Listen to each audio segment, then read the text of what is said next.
Hello everyone and welcome to Python programming series part 13. In this particular video, we're going to discuss about performance matrix used for classification models, and our focus is on two important concepts here. One is accuracy score and the second one confusion matrix. This is Ram Prasad Pujari. In the previous session, we discussed about performance matrix used for regression models. Now, why we need performance matrix? If you want to assess the quality of any machine model, if you want to evaluate them, you need performance matrix. Now, I'm taking an example of binary classification problem here, where you have only two different classes, positive and negative classes. But in general, for classification models, you have a list of performance matrix which can be used. I have listed a few of them: accuracy score, precision, recall, F1 score, ROC and AUC. These are the curves to be used. In this session, we'll restrict our discussion only to two things. One is accuracy score, and there's something called as a confusion matrix. Confusion matrix plays an important role here, and once you have the confusion matrix, you will be able to easily calculate other performance matrix. Now I'm focusing on binary classification problem, where you, as I mentioned, where you have only two classes. Positive class refers to numeric 1 and negative class refers to numeric 0 as the labels. There are four important values that can be computed here. One is true positive. True positive is when actual label is positive and model also predicts it as positive. That is called true positive. Similarly, false positive when model wrongly predicts it as positive, but the actual label is negative. That is called false positive. And similarly, we have true negative and false negatives.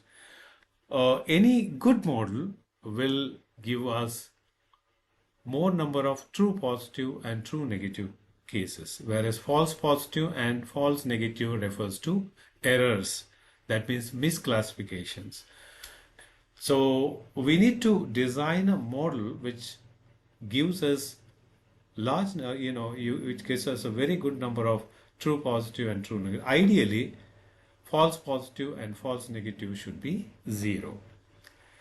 We are going to discuss about accuracy and confusion matrix here, and accuracy can be found out from these four terms: true positive, false positive, true negative and false negative. So we'll try to understand what are these terms and how these can be calculated.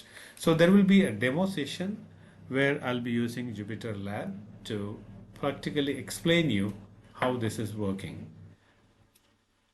Now we'll take an example of binary classification problem. I will assume that I have 20 training samples, and there is a proper class balance. That means there are 10 positive cases and 10 negative cases.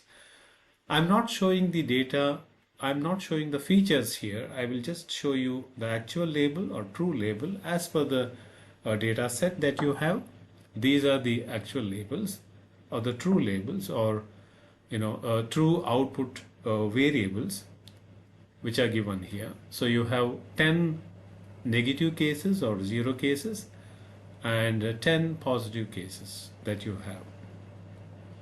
And then I use a model here. I'm not referring to a specific classification model here. Let us assume that we have used a model, and these are the model predictions for all the 20 cases or 20 samples. And you can see that in most of the cases, predicted label and actual labels are equal or correct, whereas in some cases model predicts wrongly, so there is a misclassification here. And we want to identify 4 different values from this, which we discussed earlier, like a true positive, true negative, false positive and false negative. I have listed here.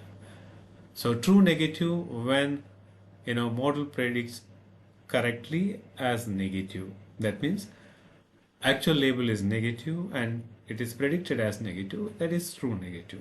So similarly, all the four have been listed here, and let me calculate the number of true positive, which comes to about 7. That means out of 10 positive samples, 7 have been correctly classified by the model, and true negative is 8. That means out of 10 negative samples, 8 have been correctly classified by the model. So similarly, there are errors made during prediction. As you can see, false positive 2. That means model predicts as positive for a negative sample. So there are 2 such cases, and 3 cases where model wrongly predicts it as negative, whereas actual label was positive. And so this can be calculated once you have the true label and the predicted labels. Now, there is a score called accuracy score, which will give us a proportion of correct predictions. That means out of total number of samples, out of total number of predictions, how many are correctly predicted. So we can calculate accuracy score from these 4 values, which are given here: true positive plus true negative, which are the correct predictions. In our case, that's equal to 15.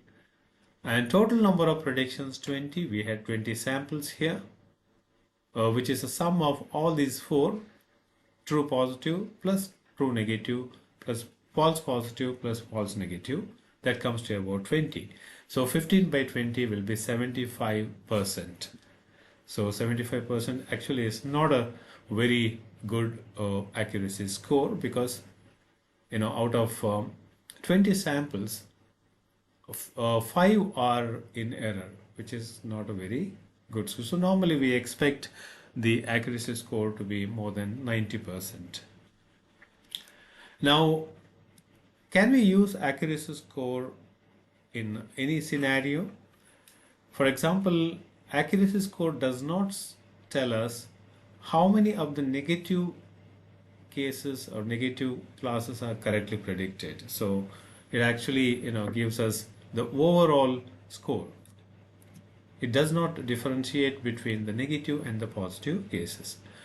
Let's take an example where you have 1000 samples of the data points and you only have 10 positive cases, whereas you have 990 negative cases. If you take a healthcare sector, you may come across this kind of data set. There is a class imbalance. We call this scenario as a class imbalance scenario. Okay, so where there is positive and the negative cases are not equal, not nearly equal. So number of negative cases will be usually more in a healthcare data set. Now, in this scenario, if there is a class imbalance of this kind, and if you calculate the accuracy score and if you get it as 99%, is it a good score? Okay, so this is actually a misleading. If I say 99%, or maybe for negative cases out of 990, so it model performs very, very well.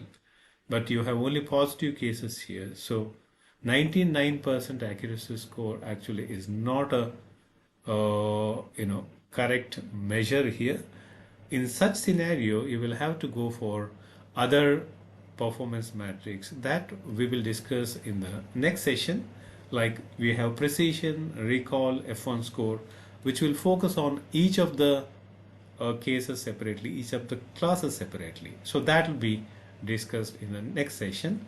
But in this session, we will focus on 2 things. One is a confusion matrix, which is nothing but a table which is used to evaluate the performance of a classification model.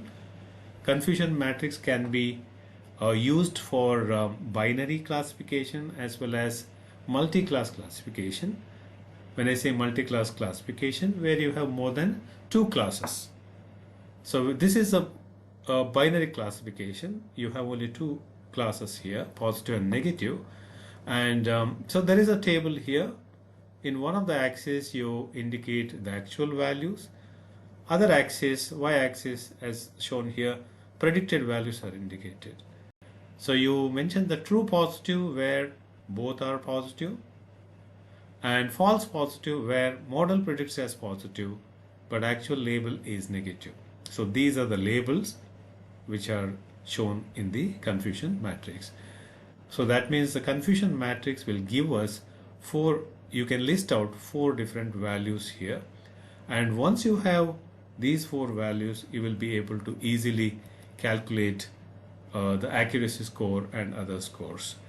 We'll move on to the demonstration session where I will show you how you can calculate the accuracy score and how you can display confusion matrix using Jupyter Lab and Python programming. So let us look at the demonstration part. I'm using Jupyter Lab, and so this is my notebook. I have already written the code for calculating the confusion matrix and accuracy score. So as you can see that I have imported the necessary machine learning libraries. Now for this case I need matplotlib library, which I have already installed, and matplotlib is required to display the graph, that is confusion matrix. I'm also using Seaborn machine learning library for the better visualization purpose and to display the confusion matrix. Along with that, we need 2 important functions, which is one is accuracy score and the second one is a confusion matrix, and these 2 functions are available under metrics module of sklearn. I have already installed sklearn library, so I'm just importing these 2 functions, accuracy score and confusion matrix, from metrics. Now once you import it, now I will initialize my actual label and the predicted labels. There are 20 samples here and the corresponding labels are specified. These are nothing but the true labels or the actual labels as per the data set that we have. Then the predictions are listed here. There are 20 predictions corresponding to these samples. So there are 20 predictions corresponding to 20 samples that we have. So actual labels and predicted labels are indicated here. In few of the cases, as I have mentioned earlier, there are misclassifications. As you can see, in place of 0 you have 1, and similarly in place of 1 you have zeros. So that indicates an error, and that clearly indicates that the number of there are false positive and false negative cases. Now let me plot the confusion matrix. I'm using the confusion matrix function. I have already imported it. There are 2 variables that you need to supply in order to get the confusion matrix, which I have already initialized here. Actual label is 1 and predicted labels. Make sure that the length of these 2 arrays are same. In my case, the length is 20 each. There are 20 elements in each cases. Now, in order to set the figure size, I have used matplotlib function called plt, and I have used Seaborn library function called as a heat map in order to get a confusion matrix of this kind. There are 4 elements here. This is a matrix with 4 elements where I am plotting those 4 values, like you have true negative, true positive, false positive and false negative, which I explained earlier. I'll be plotting here. So this is about the Seaborn library function heat map. CM is my confusion matrix. I can give an annotation to this so that the numeric values will be displayed here. If I give true, these values will be displayed. If I give false, they will not be displayed. There are different color map that you can give it for visualization purpose. I have used cool warm. There are other color maps like blues for blue color, and you can also give a label to the X and the Y axis here. And there are 2 things, negative, positive, in both the cases, X axis and Y axis. Now you can also give label to this as actual label and predicted label, which are shown here by using a matplotlib function x label y label. So this will plot us the confusion matrix, which is shown here, and we get 4 different values which we discussed earlier. And these 4 values are nothing but true negative, true positive, which is here, and the false positive, which is here, and false negative, which is here, which are listed here. So you can also calculate the elements. The 4 elements can be calculated, as this is a matrix and these are the indices. There are 2 index here, and you can specify them. You can calculate all the 4 values which are shown here. So you get true positive and true negatives as 7 and 8 respectively, and false positive and false negative as 2 and 3 respectively. So once you get the accuracy score, you can also compute the accuracy. You can have a separate function for accuracy score. Accuracy score is calculated this way. We got it as 15 out of 20, which is 75% or 0.75. This function accuracy score will give us the accuracy, and we can displace it in percentage with 1 decimal point.